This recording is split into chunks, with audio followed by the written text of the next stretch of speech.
आज के जो हमारा हेरिटेज वीक, आपको पता है जब आपने शुरू में उसको कवर किया था 19 तारीख को, उसके बाद ये चल रहा है। आज हमने एक्चुअली में डीपीआरस किस तरह से फ्रेम होनी चाहिए और जो इस पूरी चीज़ों से जो इन्वॉल्व रहते हैं इंजीनियर्स, साथ में administrative officers, senior JKS officers जो है, एडीसी लेवल के ऑफिसर्स जो है, ताकि कब आपको एडमिनिस्ट्रेटिव अप्रूवल देनी है, किन चीज़ों का ध्यान रखना है, क्योंकि हमारे लिए जैसे हम कहते हैं ना, विकास भी विरासत भी बहुत ज़रूरी है, दोनों ही चीज़ें बहुत इंपॉर्टेंट है। तो आज एक बहुत अच्छा जो सेशन है, किस तरह से कई बार क्या होता है कि मान लीजिए आपको एक चीज़ को कंजर्व करना है, तो आपको बोल्डर पड़ा है, जैसे वो कह रहे हैं कि भाई आप जेसीबी लाओगे उठा दोगे, ऐसा नहीं है। तो उसकी एक सैंक्टिटी है हर चीज़ की, तो उसको उस हिसाब से देख के करें। तो उसी चीज़ को लेके आज ये वर्कशॉप की गई है, सेंसिटाइज की गई है, और आर्कियोलॉजी डिपार्टमेंट का एक बहुत अच्छा इनिशिएटिव है। सर साहब, हमने देखा कि जो टैंकपोरा में एक्सीडेंट हुआ उसके बाद काफ़ी कार्रवाइयाँ भी हुई हैं आरटीओ की तरफ से भी और ट्रैफिक पुलिस की तरफ से भी।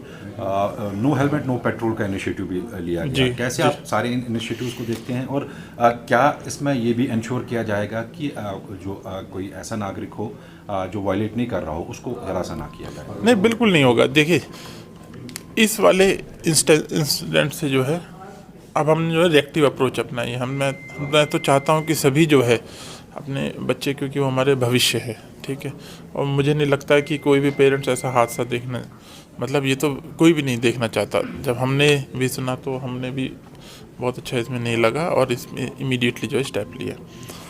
ना केवल लोगों ने, ट्रैफिक पुलिस ने, आरटीओ ने, उसके अलावा जो स्कूल ऑर्गेनाइजेशंस है, ट्रेड बॉडीज़ है, जिसमें एक प्रोग्राम में मैंने भी शिरकत की थी, उसमें सब ने इसको देखा है कि इसको कितने अच्छे तरीके से इसको ध्यान में रखना है।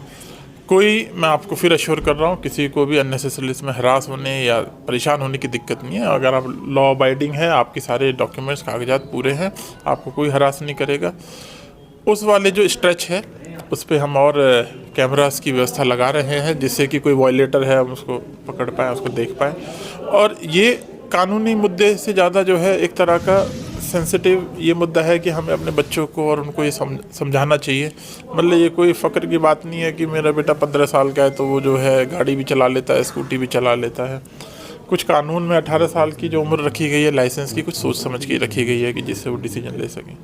तो आपके माध्यम से मेरी सबसे रिक्वेस्ट रहेगी कि इसको ज़रा सीरियसली लें, ठीक है। ये इसको लॉ एंड ऑर्डर से ज़्यादा एक अपने हिसाब से उसको एक मोरल एजुकेशन के हिसाब से उसको दे, क्योंकि जब वो गाड़ी चलाता है, यहाँ तो ये खुद हादसे का शिकार हो गए, खुदा ना खास तो कोई और भी हो सकता है। ऐसे इंस्टेंसेस आए हैं पूरे देश में जिसमें कहीं ना कहीं किसी और को भी इससे चोट लगती है। तो हमें सेफ रहना चाहिए, इसकी तो कोई वो नहीं। सर, बहुत सारी जगहों पे हमने देखा जो सीसीटीवी कैमरास है ऑपरेशनल नहीं है, फंक्शन नहीं है, या कुछ जो है जो फंक्शनल थे वो काम नहीं कर रहे। जैसे कि बहुत ही इंपॉर्टेंट एक पॉइंट है, डलगेट में मेन चौक में फंक्शनल नहीं है वहाँ पे सीसीटीवी कैमरा।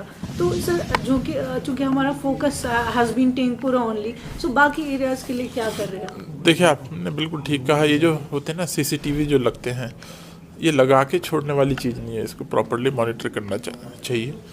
और उसी पे ही जब क्रॉस चेक करने जाते हैं तो हमें कुछ ऐसे मिलते हैं जो काम नहीं करते हैं, और हम उस पर तुरंत उस पर जो एक्शन लेना है।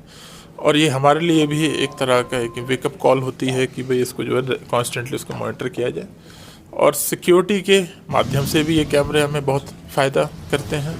तो इस पूरा ध्यान रखा जाएगा कि ये जो है प्रॉपर्ली मेंटेन हो और यूज़ हो, और जो ITMS का सिस्टम भी स्मार्ट सिटी ने लगाया है वो भी परफेक्टली उसमें काम करे। बिल्कुल साहब, अगर बात करें विंटर्स अब आ रहे हैं, और LG साहब ने पहले ही अपने स्पीच में वादा किया था कि कुछ फैमिलीज़ को जो है वो मुफ्त बिजली दी जाएगी कुछ यूनिट्स तक। क्या उस मैकेनिज्म पे कुछ काम हुआ है अभी तक, और क्या सिचुएशन रहेगी बिजली के हवाले से अगर हम देखें तो इस विंटर्स? देखिए, एक क्वेश्चन तो मेरी ब्रीफ के बाहर है कि भाई कब तक देंगे, क्योंकि ये तो मैं उसका जवाब नहीं दे सकता हूँ। ऑफ कोर्स मीडिया के माध्यम से जैसे ही मैं सुनता हूँ सुनता रहता हूँ। बाकी जो ओवरऑल इंतजामात है उसके लिए मैं आपको आश्वस्त करता हूँ। हमारा तो एक टारगेट यही रहता है कि हमने जो लास्ट ईयर किया है उससे बेहतर करना है, यही हमारा ध्येय है। और इस बार आपको लास्ट ईयर से भी और बेहतर इंतजाम मिलेंगे, उसकी एश्योरेंस मैं ज़रूर दे सकता हूँ। लास्ट में आपसे जानना चाहेंगे, क्योंकि कल्चर और हेरिटेज की बात यहाँ पे चली है, तो यहाँ सबसे बड़ा जो कल्चर यहाँ पे हुआ करता था वो ब्रदरहुड, आपस में भाईचारे का, यहाँ पे चाहे पंडित कम्युनिटी हो या मुस्लिम्स हो, हमेशा एक दूसरे के साथ रहते थे। लेकिन लास्ट के कुछ दिनों में जो हमने देखा कि जिस तरह के इंसिडेंट पेश आए, उसकी कंडमनेशन यहाँ के मुसलमान कम्युनिटी ने बहुत बढ़ चढ़ के इस बारी की। कैसे आप इस सबको देखते हैं इस वाले से? यार ये जो हम देखते हैं बदलता कश्मीर और ये जो अभी हम सब देख रहे हैं, ये सब उसी का ही नतीजा है कि हम सब लोगों ने जो कहते हैं ना, peace is prerequisite for development. और पीस कौन लाएगा? पीस भी हम ही लोग ही लेके आएंगे। और जो यहाँ की आवाम ने जो ताउन दिया है, जो सपोर्ट सबको एक दूसरे भाईचारे के साथ मिलकर मिला है, तो ये तो अनपैरेलल्ड है और यही इसका सोल्यूशन है और आगे भी हमें इसी तरीके से